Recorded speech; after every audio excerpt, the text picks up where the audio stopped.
Well, we are wrapping up our series on prayer today. We've just been the last couple of Sundays working through kind of being challenged to grow in our prayer lives. How to pray, what that looks like. We looked at Jesus teaching the disciples to pray, because that's one of the things they saw amazing things that he did in his life. But when he prayed, there was something different about how he prayed than any of the other rabbis, any of the people around them. And so they said, teach us how to do that. And so if you missed that, check that out, go to our website. And because today is about how do we know, or at least how does God answer my prayers? What does that look like? How can I expect Him to respond? And so before we kind of get to that, I want to kind of get a plug for next week. Next week, it's been a while since I've preached on family and kind of talked about marriage and talked about kids and that sort of things. We're just going to just call this relationship goals. The enemy is attacking the family like no other time before. Would you agree with that on some level? And so what I want you to understand is, yes, we're going to talk about marriage, we're going to talk about family, we're going to talk about all those sorts of things. So just because you're not in that category, right, that's not the phase of life you're in, doesn't mean that you need to take the next month off. We good? All right.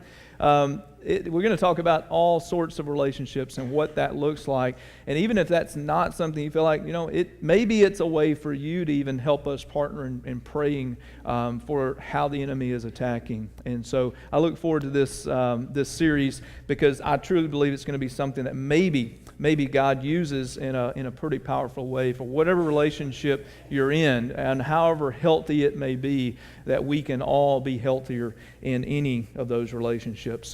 So to kind of begin this message today, there was a pastor a few years ago who kind of invited his children's ministry to kind of write down what they were praying for. He was going to do a series on prayer or something like that. And so he said, I just want to find out what they're praying about. And so he just instructed them, just write me a letter, dear pastor, and tell me what you want me to pray with you about for God. Not as an intercessory, but just to kind of get, where their hearts were. And I found these pretty cool. So I'm going to share 3 of them. The first one is age 9. His name is Wesley. Dear pastor, do I have to say grace before every meal, even when I'm only having a peanut butter and jelly sandwich? Dear pastor, this is Justin, age 9. Thank you for your sermon on Sunday. I will write more when my mother explains to me what you said.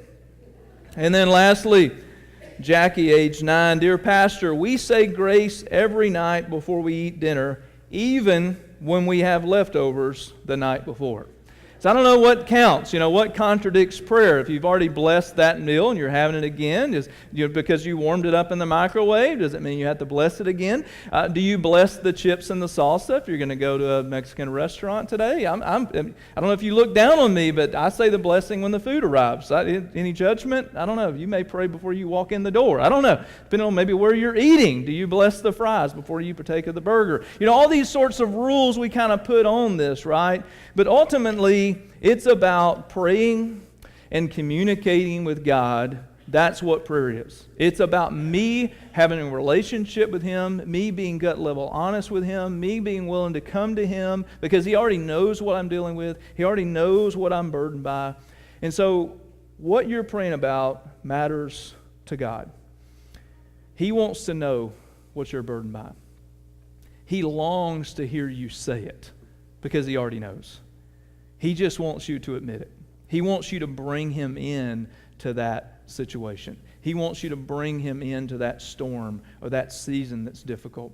So many of us, maybe we're praying for, just a financial breakthrough. Maybe something's changed in your life. Maybe, an income that you had has been cut in half, or whatever the case may be, and things have changed. Maybe something happened, and now you're having to care for someone, and it's costing you money that you weren't counting on, and so you're really having to adjust some things. And so you're just praying, God, give me peace, give me direction. What am I supposed to do with this? maybe as we're talking about these relationship goals, maybe you're in a marriage and you're just like, man, we're just not connecting. We're just not intimate right now. We're not there. We're not where we used to be. We're kind of just gradually, neither one of us took a step away from each other like one day, but it just seems like just gradually we have just taken steps and doing our own thing, and now we look up and go, man, we're so far apart.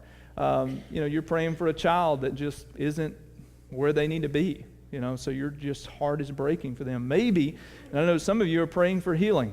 Someone in your family or even you have been diagnosed with something that you can't control, you can't fix on your own, and you're waiting on those test results. You're waiting on whatever it is. You're waiting on the treatment to kick in. You're just trying to figure it out.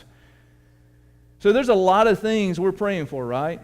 We're praying for direction. God, just simple things like, where do you want me to do? I have 2 job opportunities. What do you want me to do? Or, am I supposed to do this for the rest of my life? What is it that I'm supposed to do? What's my purpose in this life? God either says yes, no, or wait. He's either going to say yes to you, it's going to happen, or he's going to say no to you, that's just not what's going to happen, or he's going to say wait.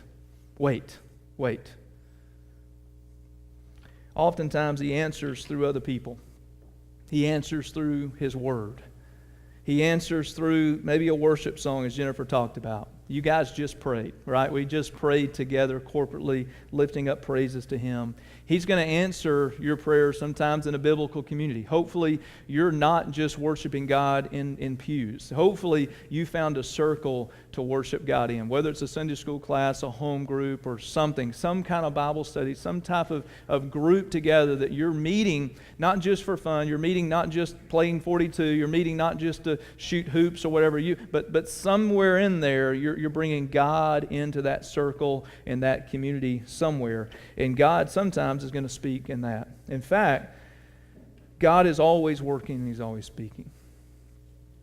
Jacob had a dream, and he was wondering where God was in this season of where Israel and all of this, and God wanted to kind of show him that He was still working, that He was still moving. And you can check out the story. It's called Jacob's Ladder. You can kind of see when God gave him this dream, revealed Himself, and kind of how God worked, and God gave him a glimpse of behind the scenes what that looked like angels coming up and down, and how that God was doing some cool stuff. And in verse 16 of Genesis chapter 28, Jacob wakes up and he says this, and I found it very interesting. Then Jacob awoke from his sleep and said, "Surely the Lord is in this place," and pay attention to this, "and I did not know it." Surely the Lord was in this place, and I did not know it. Now, I'm not going to ask you to raise your hand. I'm not going to do any of that right now. But what I would ask, though, for you just to kind of answer for yourself, do you feel God's presence in this place? The reality is, there may be one or there may be a few that go, "I'm not feeling it." If there are any times in your life where you're going through something, you're questioning something, you're going through something that you don't like, and your first response is, "I don't feel God in it. I don't feel that God is with me." Has that ever happened to you? It's happened, if we're just honest about it. Well, what Jacob is reminding, and if we truly believe that God is omnipresent, which means He is everywhere at all times with His entire being, then especially when we gather together and we exalt His name, that He promises to be here. So God in His Spirit presence is here with us. We understand that. But you may not be in a place where you recognize that because you're hurting, because you're doubting, because of whatever reason. You're just not feeling it. You don't recognize it. And I wanted to kind of begin with that, because just because we don't always feel God doesn't mean that He's not always there. He is here, and He is going to go with you. He's going to go ahead of you. He's been there the whole time. So, if I'm not hearing from Him, because we trust that He's there, so if I'm not hearing from Him, then what does that mean? If you're taking notes, You're one of those note takers. Number one is this. Maybe I'm being selfish. Has anybody ever been selfish? You want to admit that today? Anybody ever been selfish? Okay, you were selfish. You've been selfish. We've all been selfish on some level. During a basketball game in college, and I always have to give this disclaimer when I say this, Chipper, like I wasn't a great basketball player. I just happened to go to a Bible college that had a basketball team. Okay, so when I say play basketball in college, don't be impressed, okay? So playing basketball, and it came down to the end of the game. We were playing against these rivals, they're Crawley's Ridge, another Bible college in Arkansas. They came to our home gym, and we were playing. It was a close game. We were up by 1. Just a few seconds left in the game. They fouled me, sent me to the line. I made the first one, yes. They called a timeout to try to, ask me whatever. Go to the, sideline. We have a little talk, and my coach says, "You're going to make this, Tyre. You're going to make this." I'm going to make this. But in my mind and in my heart, I was a preacher in training, right? So I'm going, God, I need this. We need this. You need this. Right? I just pray that it goes in. Pray it goes in. And I believed it. I stepped up, did my routine. I threw it up there. It hit the right side of the rim, bounced to the left side somehow. They rebounded it. They didn't have any timeouts left. They went the length of the court, passed it off into the corner. The guys sank the 3. They win. They celebrate on their home court. And I'm like, God, where were you? Are you kidding me? Where were you? And I'm like frustrated, right? I mean, I know I'm a good guy. I'm doing all the right things. I'm here at the Bible college. And as I'm just frustrated, I'm going to let that define me for a while. I just kind of wasn't handling it very well in the locker room. And just kind of, it's all on me. But then God showed me something a couple days later in chapel. He's like, you're a Christian. You're going to a Bible college and you're praying about that shot, and that, in the moment that was important to you, but do you realize the other team, you were praying for that to go in. What was the other team praying for? Are they any less Christian than you? They were praying for you to miss it, and they were praying for their shot to go in. And so they felt good and you felt bad. Does that change who God is? I think, and I say all that to say, so often, for me at least, in the moment we're praying about things and we're praying about decisions and we're really just praying about it from our own perspective. We're bringing what we want to God constantly. We're saying, God, fix this, do that. And all the while we're saying, hey, you know what? I'll share the glory with you. But I would rather praise you with the victory. I don't want to praise you on the sideline of defeat, right? And so Proverbs 16:2 lays it out like this. He says, all a person's ways seem pure to them. It seems right to me. But motives aren't weighed by us. They're not weighed by people. They're not weighed by peers. They're weighed by the Lord, and He's the one we're praying to, right? So for me, what if in that moment I needed some humility? What if that guy who made the shot, what if someone on that day, they needed a win, they needed a moment. So they're telling that story from a whole different perspective than I'm telling it today. Was God in that? Of course. It was a moment. And I think we make those moments way too big. And those moments don't have to define us. And we bring God into it and we say, if you're real, you'll do this for me. And He's going, no. I don't word like that. So I'm not bound by your will. I'm not bound by your time. I'm not bound by what you want. So oftentimes I think we have our prayers and we don't think they're self-serving in the moment. But so often we look back and we go, man, it was just really about me. We're in baseball season, right? And so, for instance, team sports, and we're in the stands and we're cheering for our kid. And just imagine your kid is in the batter's box and their kid is on the pitcher's mound. Who are you cheering for? Who are you praying for?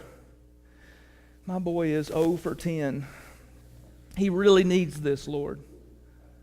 And that pitcher's mom's over there going, He's been struggling. He's been working so hard, Lord. Just help him. Help him to strike this kid out. Because that kid's a bully at school. And if he gets a hit on my son, he will talk trash all week. God, don't reward him. I haven't been in your minds. I've just been there, right? I haven't been there. So we don't correct it, overcorrect it, right? It's not that we're saying, okay, well, then you're supposed to, as a child of the batter, you're supposed to pray for the pitcher. Strike my son out. Lord, just give him strength. Strike him out. He needs a little humility. Maybe that's the case. I don't know. You know your son better than me, but no, we don't do that. There's nothing wrong with a competition. There's nothing wrong with cheering for your kid. There's something wrong with cheering against another kid. There's something wrong with when the competition goes a little over. You see, it works its way into every area of our life if we're not careful. We do the same thing. God, I want this promotion because I deserve it. Is there anything wrong with the praying for a promotion? Absolutely not. But I think a better way to pray for that promotion is, God, if this is where you want me, I want this. If this is where but if this is not it, I'm going to be content here. God, I want you to do this for me, but if it doesn't happen, I'm still going to praise you. I'm still going to worship you. So often we want him to do what we want him to do. And if he doesn't do what we want him to do, then we doubt him. Then we question him. And so a question maybe to kind of throw out there for yourself and maybe do some introspection is this: is my prayer for my glory or for his? If I'm really dealing with, if I'm wrestling with, is this what I should be praying? Is this the phrasing I should be presenting to God? Then if that answer comes to pass, who gets the glory in that? Is it just going to be you? Or is it going to be him? Number two. If I'm not hearing from him, maybe I'm having relationship issues. Matthew chapter 11, verses 24 and 25 says, "Therefore I tell you, whatever you ask in prayer, believe that you have received it, and it will be yours. And whenever you stand praying, forgive if you have anything against anyone, so that your Father also, who is in heaven, may forgive your trespasses." So apparently, according to this, is that if we're holding bitterness towards someone who's hurt us, or if we're withholding forgiveness toward someone who's hurt us, or we've hurt them and we're just going, you know what, I hurt you, you deserved it, whatever, if our relationships between other people aren't right and we know they're not right, we continue to make that choice to hold that grudge, not forgive them, okay? If that's not right, and he's laying it out, and he's saying, if you're worshiping, if your hands are lifted up to God, and you're saying, God, I love you, and in your heart, the Holy Spirit is working on you, saying, okay, before I take your praise, you've got to deal with this. You need to forgive that person. You need to move on. You need to have this conversation. And I get it. Depending on how deep that hurt is, you need time. I'm not saying. I'm just saying when God pricks your heart and says, you need to make this right, if you don't make it right, what Scripture says is going to hinder the power and the intimacy of the communication and prayer that we have with God. Let me explain it this way. My brother and I, in the summertime, both parents were working, and so we stayed at home and we had that chore list. Anybody have chore lists growing up? Okay, I think it was Mom's way of just keeping us occupied, but it backfired because I was the brother that wanted to knock everything out early because we had to get all the chores done before we could go to some friend's house in the little neighborhood.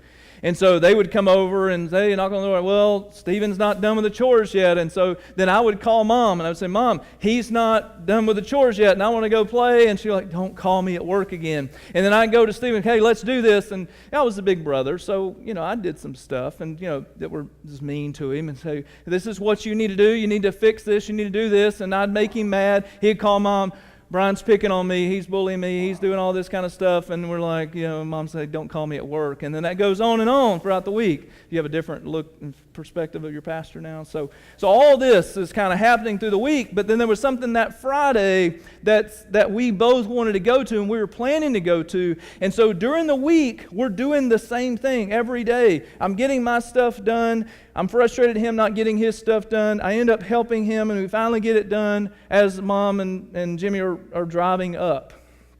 And so we don't get to play with the friends like we wanted to do, but we get the chores done, and we're driving Mom crazy in the process.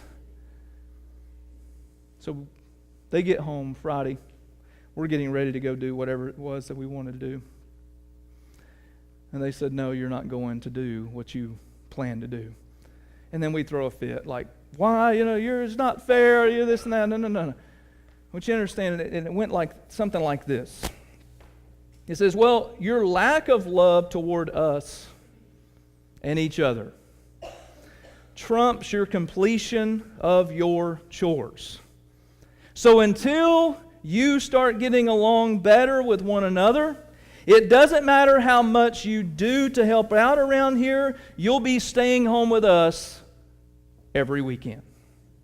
That's some good parenting. I didn't like it at the time. I didn't appreciate it. I didn't agree with it. I fought hard against it. I whined big time against it. But what's the point in all this? Why does that fit what we're talking about here today? Is that God wants more than our good deeds.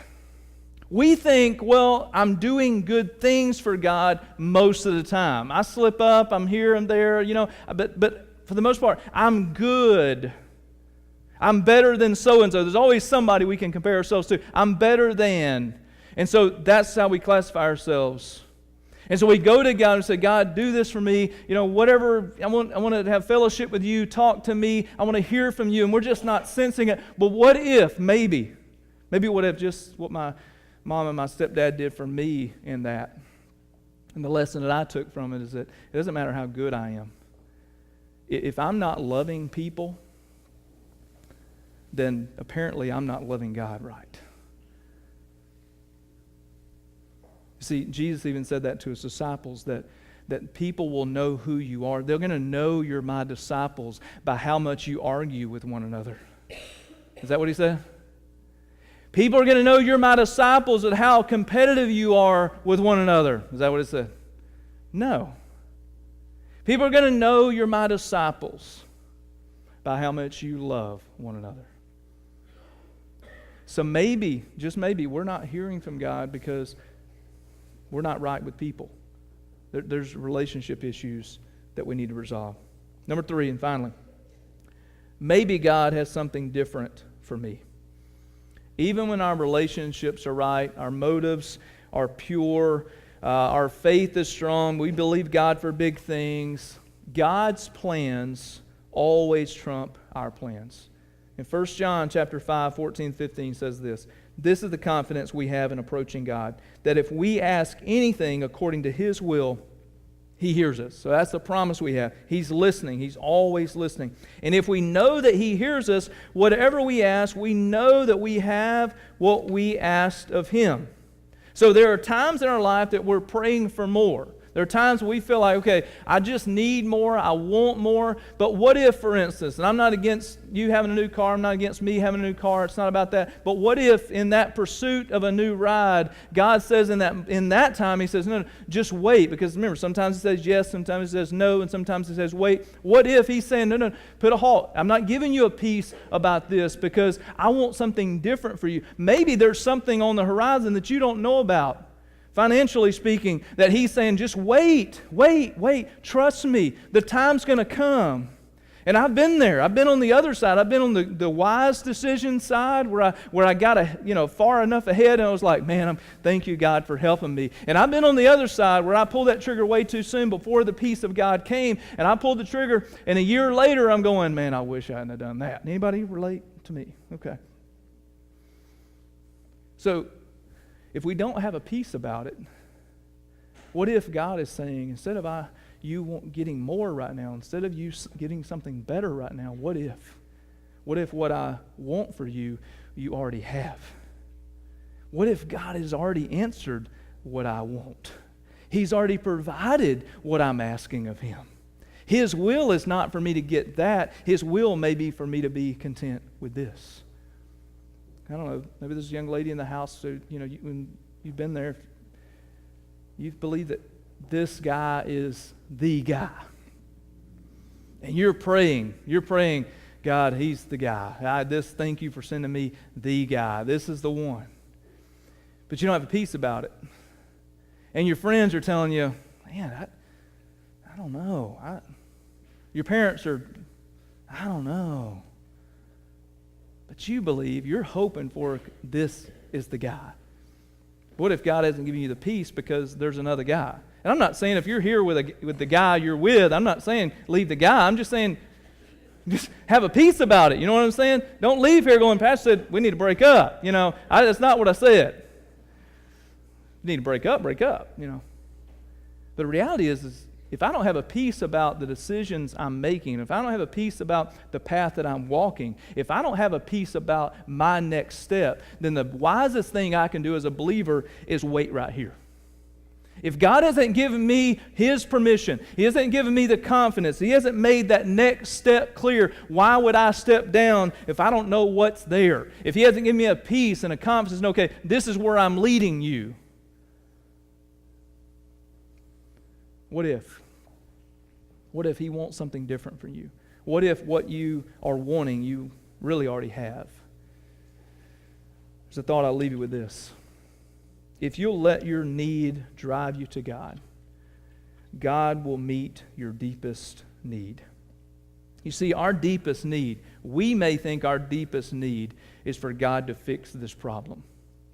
But what if God is saying, I'm going to use that problem to fix you? What if He's going to use that circumstance? What if He's going to use that season? What if He's going to use that burden? What if He's going to use that pain to produce something beautiful to help people around whatever it is that you're going through? It's not to say that that's the only purpose, but what if He's not saying, okay, I'm going to release you in that, I'm going to pull you out of that, I'm going to fix this for you. If you're in it and you're pursuing God and you're bringing it to God's attention and you're trusting that He is working and that He is listening, if that circumstance and that whatever thing isn't being fixed, if it isn't getting better and it's out of your control, then God is not absent. He is in it with you. And He is going to see it through with you. Trust that He is there, even in the darkest valley. Sometimes we find ourselves in situations that we created through our own bad choices, our own sin. And of course, in those times, He wants something different. He wants us to live a holy life.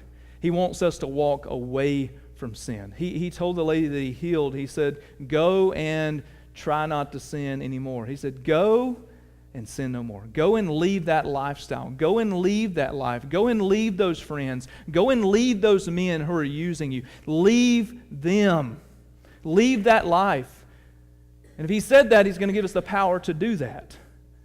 Quit making excuses that that's who you are. Quit making excuses that that's all you know. Quit making excuses, well, all my friends are doing. Quit making the excuse and trying to justify and rationalize what you're doing. If it's wrong, if it's sinful, then it's time for you to get up and walk away from it. Somebody said. Well, maybe a couple. Sometimes we find ourselves in situations that others created by their own bad choices. And I want to just say, I reached out to someone today that, or this week, that I know has gone through some painful times in their childhood, and it was beyond their control, abusive situation. And I asked this person, I said, you know what, if we're talking about sometimes we're not hearing God because He wants something different, what if there's someone that's in a relationship, there's someone that's in a season that they can't get out of? It's a child that's in a just dysfunctional place, and there really is no way out. What does that look like? How did God speak to you? How did you hear from Him when it had to feel like He was so far removed from it? And this is what they sent me. And so from God's perspective, and maybe this person's perspective, I don't know if that's you. I don't know if you know someone like this. If that's you, I'm talking directly to you. God is wanting to minister maybe through you or to you through this. Here's what you need to know. He sees you. You aren't invisible. He isn't ignoring you. He sees your tears. He hears your prayers. This isn't your fault. He isn't punishing you. He loves you and is crying with you. This isn't how it's supposed to be, and it won't always be this way. Just hold on a little while longer and trust Him. You can't see it right now, but He's got you. Let me repeat. If you'll let your need drive you to God, God will meet your deepest need.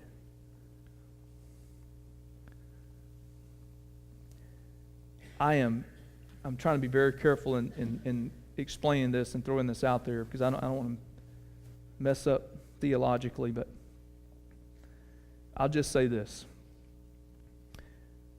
There's times when someone is going through a hard time, is going through a difficult time. And in that season,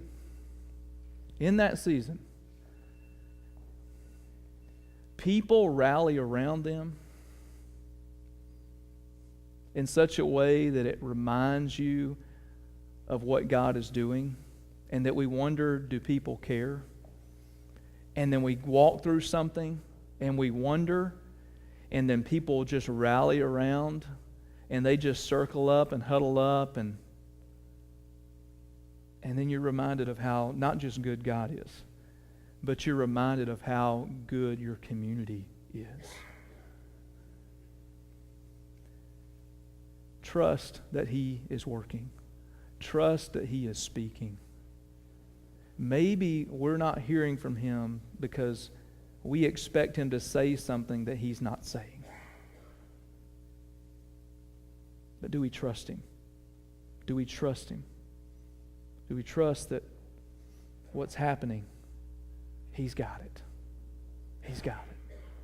Will you bow your heads with me? God, I just love You. I thank You for Your presence. I thank You for Your power. I thank You for our worship today, that we were able to lift up songs of praise and songs of prayer to You. And I pray that we're providing such worship that people can take home with them and worship along, sing along, pray along, and sometimes we don't know how to pray. We can listen to someone else sing prayers to You.